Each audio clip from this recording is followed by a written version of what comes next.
যখন যার সঙ্গে জুটি বাঁধেন তার সঙ্গে ছড়ায় প্রেমের গুঞ্জন। ছড়াবেই বা না কেন, তার মিষ্টি হাসির মায়া ফেরাতে পারে এমন সাধ্য নেই কোনো পুরুষের।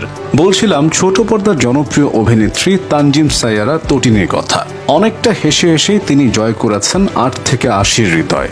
বরিশালের মেয়ে তটিনীর জন্ম 25 আগস্ট। তিনি কোনোদিনই ভাবেননি অভিনেত্রী হবেন, স্বপ্ন দেখেছিলেন ডাক্তার হবার।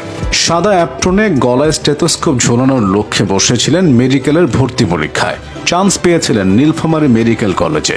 কিন্তু বরিশালের মেয়ে তটিনীর ইচ্ছা ছিল বাড়ির ভাত খেয়েই ডাক্তার হবেন। তবে বরিশাল মেডিকেলে ভর্তির সুযোগটা আর হয়ে ওঠেনি। 2-2 4 না মেলায় একসময় ডাক্তারি পড়ার ইচ্ছায় মরে যায়। বরিশালের পাঠ চুকিয়ে ঢাকায় এসে ভর্তি হন নর্থ সাউথ বিশ্ববিদ্যালয়ে। পড়ার টেবিলে বেছে নেন বিবিএ। 2019 সালে শোবিজে পা রাখেন তটিনী। তার শুরুটা হয়েছিল বিজ্ঞাপন চিত্রের মাধ্যমে। এরপর টানা 3 বছর জমিয়ে কাজ করেন। মডেলিংয়ে হাত পাকিয়ে নাম লেখান অভিনয়ে। বিজ্ঞাপন দিয়ে শুরু করলেও তটিনীকে ঘরের মেয়ের মতো আপন করে নেয় ছোট পর্দা। তিনিও 2 বার না ভেবে থিতু হন বাংলা নাটকে। অভিনেত্রী হিসেবে আত্মপ্রকাশ করেন সুহাসিনী নামে একটি নাটকের মাধ্যমে।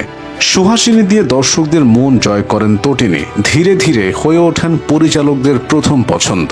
তার দরজায় করোনার্থে থাকে নতুন নতুন কাজের প্রস্তাব। সেখান থেকে বেছে যা কিছু ভালো তাই নিয়ে পথ চলতে থাকেন। আস্তে আস্তে বাড়তে থাকে তার কাজের সংখ্যা। অল্প দিনেই হয়ে পড়েন ভীষণ ব্যস্ত।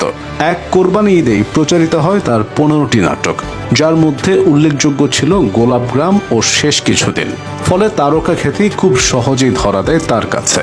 বাহ্যিক সৌন্দর্য ও অভিনয় দক্ষতা দিয়ে অল্প দিনেই ছোট পর্দার বড় তারকাদের ঘাড়ে নিঃশ্বাস ফেলতে শুরু করেন তটিনী।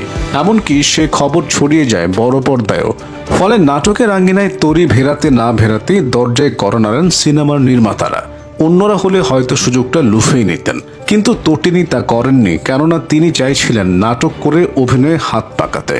মূলত নিজেকে পরিপূর্ণভাবে তৈরি করেই এই অভিনেত্রীর নাম লেখাতে চান সিনেমায়। তবে সবাইকে ফেরালেও ফেরাতে পারেননি পিপলু আর খানকে। তার জয়া ও শারমিন সিনেমার মাধ্যমে চলচ্চিত্রে অভিষেক হয় তটিনীর। ক্যারিয়ারের প্রথম সিনেমায় তটিনীর চরিত্রের দৈর্ঘ্য ছিল খুবই কম। এরপর আর সিনেমায় দেখা না গেলেও নাটকে দর্শক সমাদর নিয়ে হাঁটছিলেন। 2023 সালে আয়োজিত মেরিল প্রথম আলো পুরস্কার বলে দেয় সমালোচকদেরও পছন্দ তার কাজ। সে আসরের সময় সব জানে নাটকের জন্য মেরিল প্রথম আলো সমালোচক পুরস্কার ঝুলিতে ভরেন তিনি। ক্যারিয়ারে এটাই তার প্রথম অ্যাওয়ার্ড।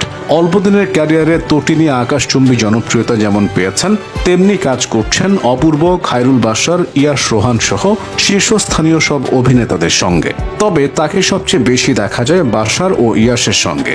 তাদের সঙ্গে মাখামাখিটাও বেশি চোখে পড়ে দর্শকের। গুঞ্জন উঠেছিল খায়রুল বাশারের সঙ্গে ডুবে ডুবে জল খাচ্ছেন তিনি। এমনকি ইয়াশকে নিয়েও ছড়িয়েছিল এমন কথা। তবে সেসব কাটিয়ে অভিনেত্রীর যত ব্যস্ততা, তার সবই এখন কাজ নিয়ে। শোনা যাচ্ছে নিজের পরিধি বাড়াচ্ছেন তিনি, নাম লেখাচ্ছেন ওটিটিতে।